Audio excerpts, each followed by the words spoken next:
Halo guys, ketemu lagi dengan Papa Muda 262. Jadi kali ini gua nggak mau bahas soal motor gua, tapi mau bahas soal yang ini nih, armnya nih ya. Oke, sambil jalan mau ke taman nih, anakku mau main ke taman. Kita coba tes.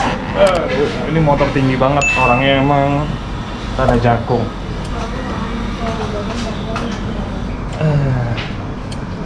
Lihat ya, anak gua rempong banget. Ayo. Ini gua pakai apa namanya, kameranya gua tempelin di tangan pakai handstrap, jadi agak aneh view-nya. Ntar kita bahas soal arem dari motor ini.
Setelah nyoba beberapa kali putaran tadi, apa ya, gue sih nggak tahu ya, nggak terlalu bisa membedakan apa namanya, apa perbedaannya. Tapi tadi pada saat gue coba tes memang sedikit lebih antep gitu ya, dan lebih kokoh, nggak goyang ke kanan atau ke kiri.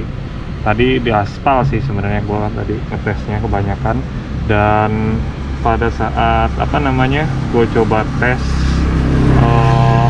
kepotin gitu ya, di rem belakang kepotin, itu dia nggak lari ke kanan atau ke kiri, dia nggak ngebuang gitu, dia antep gitu ya, kecuali kalau misalkan kita gerakin motornya memang ke kanan atau ke kiri ya. Jadi ini adalah arm DX ini kalau di pasaran harganya sekitar berapa ya, di Tokopedia kalau misalkan kalian cari itu harganya bervariasi, mulai dari Rp1.550.000 sampai dengan ada yang jual juga Rp2 juta gitu ya. Nah, ARM DX ini dia handmade, dia buatan lokal, tapi bahannya full dari aluminium. Jadi selain ringan, kuat, kokoh ya. Cuma dia itu buatan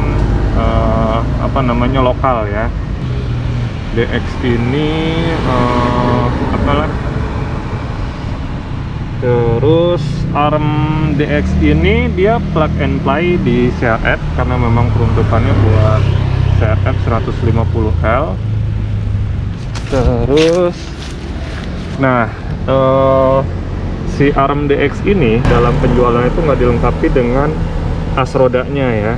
As rodanya nggak tahu, mungkin bisa menggunakan yang aslinya, tapi yang jelas ini bukan asli punya CRF 150L, tapi kemungkinan ini punya Tiger ya. Kalian harus beli sendiri as rodanya terpisah dari ARM DX ini. Harga as rodanya sih ya murah ya, nggak terlalu mahal. Pego juga dapat gitu, bahkan ada yang jual 50 ribuan di Tokopedia, entah asli atau enggak ya. Bisa menggunakan as roda punya Tiger. Lalu bantalan karetnya dia nggak bisa menggunakan punya CRF 150L. Diakalin bisa, tapi akan jelek banget. Kalian mesti beli lagi bantalan karet rantainya ini terpisah. Bisa menggunakan punya VR 250. Kalian bisa menggunakan punya VR 250. Dia harganya sekitar 150, 130, ada juga ada yang 160 ya. Di online shop kan bervariasi ya, tergantung tokonya yang jual seperti apa. Untuk yang lainnya dia setelan rantainya mirip-mirip dan modelnya itu kayak kayak ini ya, punya build up gitu ya. Nah, ini bisa kalian lihat nih, handmade. Untuk apa sih namanya tuh yang ini, dia ada di jaraknya gitu ya, pengaturan jarak buat telan rantainya. Las-lasannya sih cukup rapi, cuma masih kelihatan handmade-nya ya. Di tengah-tengah sini ada logo DX-nya. Nah, selain as roda tadi, kalian harus beli juga bushing armnya ya. Sebenarnya bisa pakai yang sebelumnya atau pakai yang punya aslinya, tapi kan ngapain juga nyopotin yang punya aslinya terus dipasang ke sini. Mendingan kalian beli terpisah. Untuk yang lamanya dibiarin di arm aslinya, biar nanti kalau misalkan kalian mau jual atau misalkan kalian bosan mau ganti lagi standar, tinggal pasang aja ya. Jadi kalian selain beli armnya, kalian harus melakukan pembelian as rodanya beserta bantalan karet rantainya, terusnya tuh bushing armnya ya. Jadi 1.550.000 atau 1.700.000 itu enggak langsung plug and play ya. Kalau misalnya kalian bisa pasang sendiri, ya kalian bisa lakukan sendiri tanpa ongkos tambahan. Tapi kalau misalnya kalian bawa ke bengkel, pasti ada biaya tambahan untuk jasanya. Nah, kalian bisa perhitungkan sendiri. Jadi kalian kalau misalkan ada yang mau berminat atau mau ganti ARM DX seperti motor ini, kalian bisa rencanakan untuk menyediakan kocek berapa gitu ya. Overall sih ya cukup rekomen ya. Kalau gua sih lebih suka yang ARM DX ini dibandingkan kayak yang Scarlett gitu ya, atau Gordon. Secara tingginya pun pas gitu ya, nggak terlalu tinggi, nggak terlalu pendek, pas banget, enak dilihatnya. Kalau misalkan kalian lihat dari jauh, lihat tuh, kelihatan keker ya. Dan pas di bawahnya juga sebenarnya ya ada sedikit perbedaan, dia lebih antep dan ya nggak oleng ke sana kemari gitu ya, nggak ngebuang. So far ini lumayan rekomen. Kayaknya gue juga bakalan beli ARM ini nih buat si motor busuk gue nih, 262. Keren sih ini. Sekarang kita balik lagi ke taman melihat anak gua.